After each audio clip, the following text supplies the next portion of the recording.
Start being more strategic about when you wake up in the morning, particularly when you're working from home. We have undergone a huge work from home revolution during the pandemic. And people that were working in the office all the time, now they're working either hybrid or maybe full time from home. And this affects the leaders who are managing the teams and the teams themselves. Because it turns out when you think about strategically about when you wake up, it impacts the quality of your day, how much you get done from a productivity standpoint, and also just your overall enjoyment level. But if you're not strategic about that time you're waking up, you can just fall into this routine of being exhausted, tired, and even grumpy for yourself, your family, and your coworkers.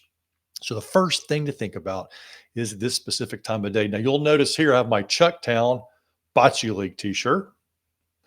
Chucktown is the nickname for Charleston, South Carolina, where I live, and I have on a nighttime bocce league.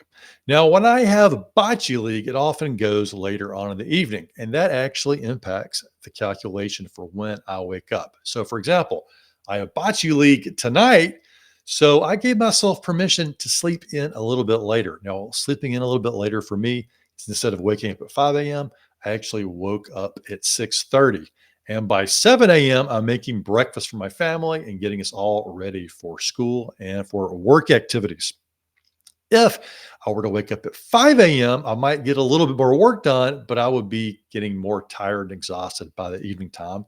Thus, I would be suffering from an enjoyment standpoint. So, the first thing to think about when you're calculating your wake up time for tomorrow is what is the work activity or the personal activity that you're doing that night.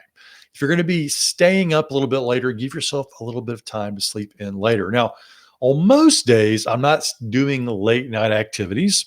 And so I think about the actual work activity that I'm going to be doing that morning and what's super important. So, for example, on most mornings, I'll wake up at 5 a.m. Now, that may sound really early, but for me, it's important to consider that that's when I'm most productive from 5 a.m. to 7 a.m. And I want to put in there my highest specific priority. And I also know when I'm waking up at 5 a.m. to maximize that work hour, I'm going to get tired a little bit earlier that very night. And it's important to look at what the activity is going to be that night. And hopefully I can rewind it a little bit and go to bed by 9 p.m. or 9:30. So the key here overall is to ask yourself, how can I be more strategic about the time that I'm waking up from home? What are the activities I'm planning to do that morning to be productive? And what are those more social obligations that I'm going to be doing that night? And then back out the optimal wake up time for you.